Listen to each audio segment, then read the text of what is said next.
दूसरी दफा सरकार ने इस तरीके का कोटा मलेशिया को दिया है।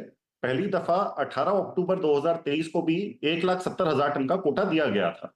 तो आज की डेट में टोटल जो मलेशिया का कोटा है वो 3,70,000 टन हो गया है। आपकी बात बिल्कुल सही है कि बाकी लोग एक्सपोर्ट नहीं कर पा रहे हैं और सरकार ने ये स्पेशल कोटे दिए हैं। इसके पीछे तीन मुख्य कारण है।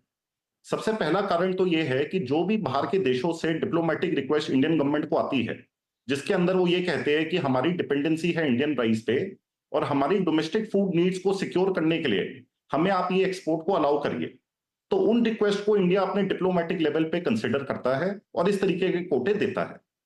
अब ये वाला जो कोटा है, ये पिछली दफा नेशनल कोऑपरेटिव एक्सपोर्ट लिमिटेड को दिया गया था, जो उन्होंने सरकार की एक और कोऑपरेटिव सोसाइटी है इफको नामक, इफको के साथ मिलकर उन्होंने उस एक्सपोर्ट कोटा को एग्जीक्यूट करा था।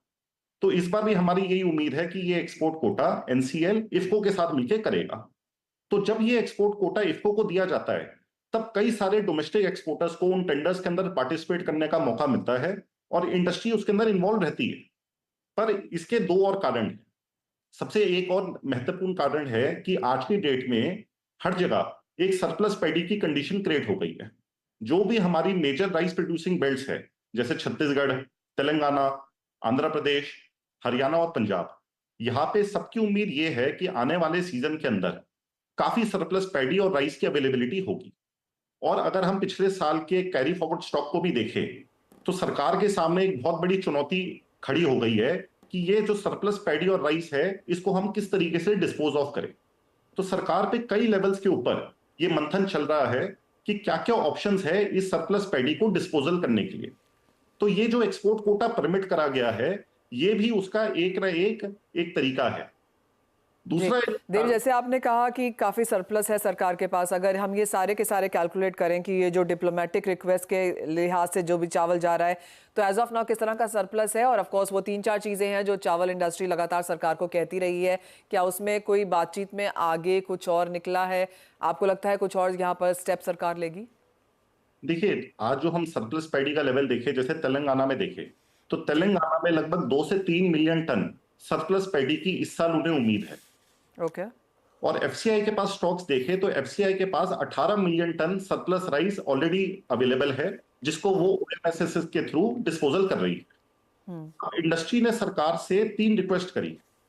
सबसे पहली रिक्वेस्ट तो सरकार से ये है कि अब जो पहले परिस्थिति थी जब नॉन बासमती राइस का एक्सपोर्ट को बैन करा गया था, अब वो परिस्थितियां काफी चेंज हो गई है। मार्केट के अंदर चावल का रेट भी नीचे आ गया है, चावल की अवेलेबिलिटी भी काफी है, और जब एक्सपोर्ट कोटा सरकार चारों तरफ बांट रही है, तो अब एक्सपोर्ट बैन का कोई खास लॉजिक रह नहीं गया। तो पूरी इंडस्ट्री की ये रिक्वेस्ट है सरकार से कि एक्सपोर्ट बैन को रिलैक्स कर दिया जाए। अब जो हमारे सोर्सेज की तरफ से इंफॉर्मेशन है कि सरकार में वेरियस लेवल्स के ऊपर इसके ऊपर डिसीजन चल रहा है और हमें जल्दी ही उम्मीद है कि एक्सपोर्ट के ऊपर जो रिस्ट्रिक्शंस है वो रिलैक्स कर दी जाएगी और एक्सपोर्ट विल बी। देव, आपका जो ये जल्दी ही है, इसकी डेफिनेशन क्या है? देखिए, जल्दी की ये तो देखिए जो सरकार पे हाईएस्ट लेवल के ऊपर ये डिसीजन लिया जाना है, तो हमारे पास बताइए, तो ये सबके लिए गैस वर्क है।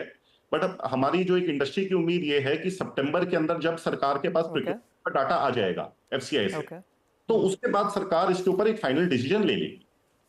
जहां तक हमारी इंफॉर्मेशन है कि जो मिनिस्ट्री से रिकमेंडेशन ऑलरेडी जा चुकी है एक्सपोर्ट बैन करने के लिए, अब जो कमिटी ऑफ मिनिस्टर्स है which is headed by honorable home minister, so he has to take a final decision on this कि इसको एक्सपोर्ट को अलाउ करा जाए या ना करा जाए। तो जो हमें सितंबर अक्टूबर में इसके ऊपर एक फेवरेबल डिसीजन आ सकता है। ऑलराइट, तो एक ऑफ कोर्स यहाँ पर इंपॉर्टेंट चीज़ है कि सितंबर अक्टूबर तक एक डिसीजन यहाँ पर देखने को मिल सकता है। जैसे देव काफ़ी प्रॉपर्ली यहाँ पर हमें कैलकुलेट करके बता रहे हैं कि एफसीआई के पास 18 मिलियन टन है, जो ऑफ कोर्स काफ़ी समय से बात चली रही है।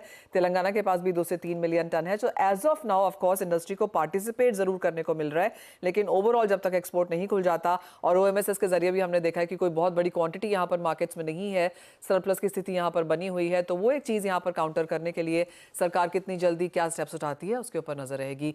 देव, एज ऑलवेज बहुत शुक्रिया हमारे साथ आज हमें समय निकालने के लिए और वो सारे नंबर्स भी हमारे समक्ष रखने के लिए। जाने